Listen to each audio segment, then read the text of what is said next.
कभी सोचा है कि दवा बनाने वाली कंपनियां ये कैसे पक्का करती हैं कि एक दवा की थोड़ी सी भी मात्रा दूसरी में ना चली जाए?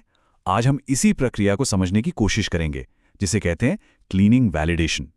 ये एक ऐसा एरिया है जहां एक छोटी सी चूक भी बहुत बड़ी मुसीबत खड़ी कर सकती है।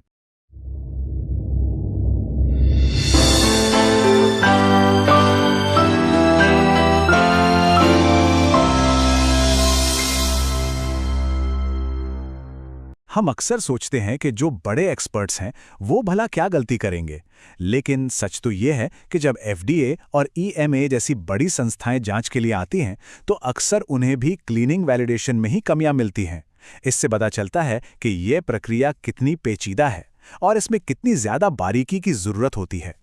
देखिए, जब किसी कंपनी को रेगुलेटरी जांच में कोई गड़बड़ी मिलती है तो वो सिर्फ एक चेतावनी नहीं होती, वो एक बहुत बड़ी प्रॉब्लम का इशारा होता है जिसके नतीजे बहुत गंभीर हो सकते हैं। ये कोई मामूली कागजी गलती नहीं है, ये एक ऐसी चूक है जिसका असर लोगों की सेहत पर पड़ सकता है। इसका सीधा सीधा असर मरीजों की सुरक्षा पर होता है। एक छोटी सी चूक भी कंपनी की सालों की बनी बनाई इज्जत को मिट्टी में मिला सकती है और उसे करोड़ों का नुकसान भी करा सकती है। तो ये सिर्फ एक टेक्निकल मामला नहीं है, ये एक नैतिक जिम्मेदारी भी है।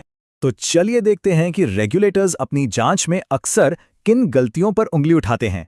ये समझना बहुत जरूरी है ताकि पता चले कि सबसे ज्यादा सावधानी कहां बरतनी है।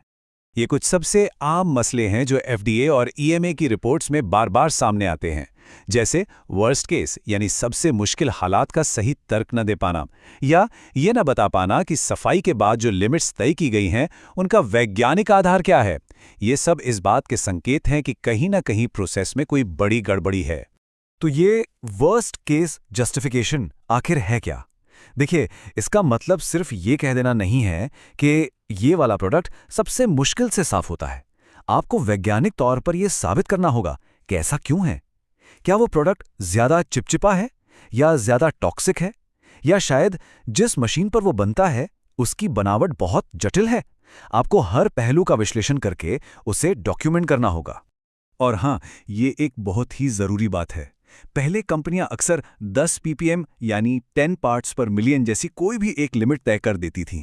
ये एक पुराना तरीका था जिसका कोई मजबूत वैज्ञानिक आधार नहीं था, लेकिन अब रेगुलेटर्स इसे बिल्कुल नहीं मानते।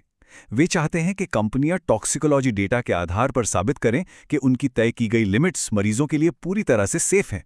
तो अब जब हम समस्याओं को समझ चुके हैं तो चलिए समाधान की ओर बढ़ते हैं। इन दिक्कतों को पैदा होने से पहले ही कैसे रोका जा सकता है? यहां ना सोच में एक बहुत बड़े बदलाव की जरूरत है।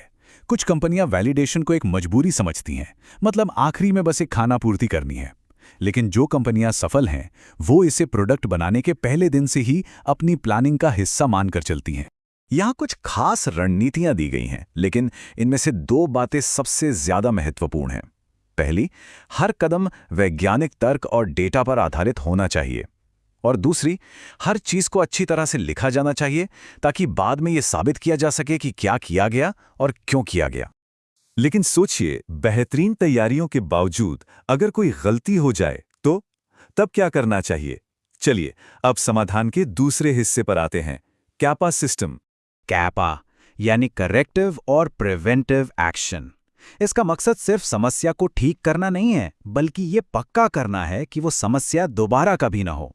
ये एक तरह से ऑर्गेनाइजेशनल लर्निंग है ताकि एक ही गलती बार बार न दोहराई जाए।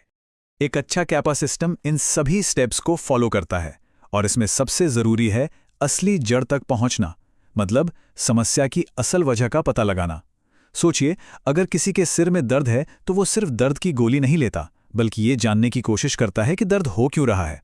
बस वही बात यहां भी लागू होती है। सिर्फ लक्षण का इलाज नहीं करना है, बीमारी की जड़ तक पहुंचना है। चलिए एक उदाहरण लेते हैं। मान लीजिए एफडीए की टीम आती है और आपकी रिपोर्ट देखकर कहती है कि आपका वर्स्ट केस जस्टिफिकेशन नाकाफी है। अब क्या होगा? आपका कापा सिस्टम यहां कैसे काम करेगा?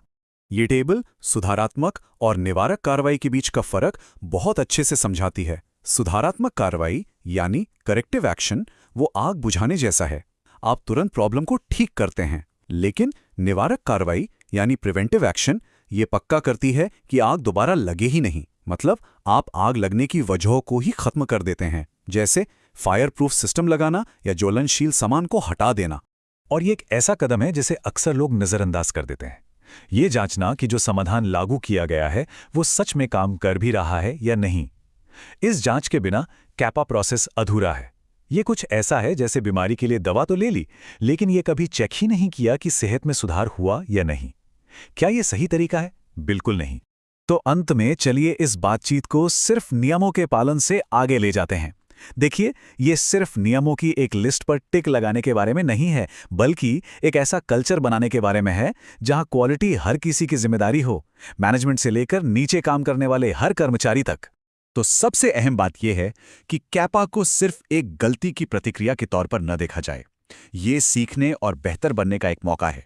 निरंतर सुधार का मतलब ही यही है कि एक संस्था हमेशा खुद से ये सवाल पूछे, हम इसे और बेहतर कैसे कर सकते हैं, और कैपा इसी प्रक्रिया का एक बहुत जरूरी हिस्सा है।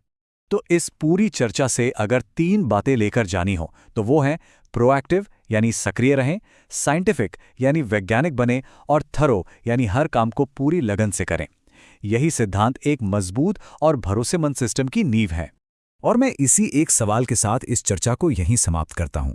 क्या क्वालिटी सिर्फ नियमों की एक किताब है जो अलमारी में रखी है, या फिर ये एक जीती जागती प्रक्रिया है जो संस्था के कल्चर और हर कर्मचारी के काम में घुली मिली है? इसका जवाब ही किसी भी संस्था की सफलता या असफलता तय करता है।